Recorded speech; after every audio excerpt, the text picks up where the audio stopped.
జగన్మోహన్ రెడ్డి గారికి మహిళల పట్ల, తల్లుల పట్ల, చెల్లెళ్ళ పట్ల ఎంత గౌరవం ఉంటుందో అనేది వారు చెప్తున్నారు. సరే, వ్యక్తిగత జీవితాల్లో ఆయన వ్యక్తిగత జీవితాల్లో ఎలాగ తల్లి చెల్లిని గౌరవిస్తారో మనం చూస్తున్నాం. అలాగే పాలన కూడా చూస్తే NCRB record Raju garu, National Crime Record Bureau, NCRB గణాంకం ఇది. ఈ గణాంకం ఆన్లైన్ లో ఉంది, ఎవరన్నా వెళ్ళి చూసుకోండి. గతంలో చంద్రబాబు నాయుడు గారి ప్రభుత్వంలో మచ్చుతలకు చెప్తాను, 2018 రాజు గారు, 2018లో మహిళల రేపులు అంటే 18 ఏళ్ళు దాటినటువంటి వాళ్ళ రేపులు 468 అయినాయి. అలాగే పిల్లలు అంటే 18 ఏళ్ళు లోపు 505. వెరసి మొత్తం రేపులు 973. ఇది 2018 సంవత్సరంలో.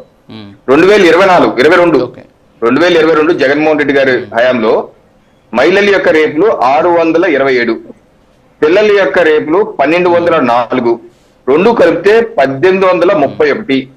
అంటే 2018లో 973 అయితే 2022లో 1831, డబుల్ అయిపోయింది. మరి జగన్మోహన్ రెడ్డి గారికి మహిళలు పిల్లలు గౌరవం కదా, మరి ఎందుకు ఆయన హయాంలో డబుల్ వెళ్ళిపోయినాయి? దానికి వారి ఆయన పాలనకు ఏం సమాధానం చెప్తారు? అలాగే మా ప్రభుత్వం వచ్చాక వాళ్ళ సాక్షి పేపర్ డొల్లతనాను మీ ఛానల్ ద్వారా ఇంకోసారి చూపిస్తాను. 21/10/2024 వాళ్ళ పేపర్లో, సాక్షి పేపర్లోనే పతాక శీర్షికలో రాశారు. ఏంటి, 4 మాసాల్లో అంటే 120 రోజుల్లో రాష్ట్రంలో 74 అత్యాచారాలు, అలాగే వేధింపులు, హత్యలు జరిగాయని చెప్పి వాళ్ళ పేపర్లో రాశారు 21/10/2024. మళ్ళీ 2 వారాల తర్వాత రాజు గారు 3/11/2024 రోజా గారు, నారాయణ స్వామి గారు వెళ్ళి ఏం చెప్పారు తెలుసా?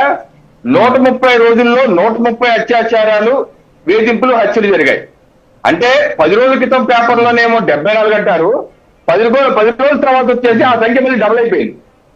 అంటే ఇటువంటి చెత్త రాతలు, రోత రాతలు, నోటుకొచ్చినటువంటి రాతలు రాసి సంఖ్యలు వేసి ఏదైతే వాళ్ళు సచ్చీలు అని చెప్పుకున్నటువంటి దౌర్భాగ్య స్థితి ఆ పేపర్ కి, ఆ యొక్క నాయకులకే చెల్లింది రాజు గారు. ఇలాగా అబద్ధ ప్రచారాలు.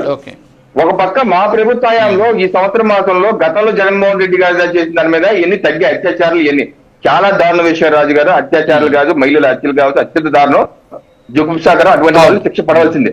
కానీ ఒక భ్రాంతి కలిగిస్తూ లేని దిశా చట్టాలు ఉన్నాయంటూ, అదేదో దిశా చట్టం తీసుకొచ్చేసాము, మేము తగ్గించేసాము, మీరు ఏదైనా చేస్తారా చెయ్యండి దమ్ముంటే అంటే నవ్వు వస్తుంది. ఏంటి తగ్గించారు? ఏం చట్టం ఉంది? ఎక్కడుందో చట్టం? ఏం తగ్గించారు? మీరు గణాంకాలేమో డబుల్ అయిపోతున్నాయి, మీరు చెప్పే మాటలేమో కోటలు దాటుతున్నాయి. అబద్ధ ప్రచారాలు మానుకోండి.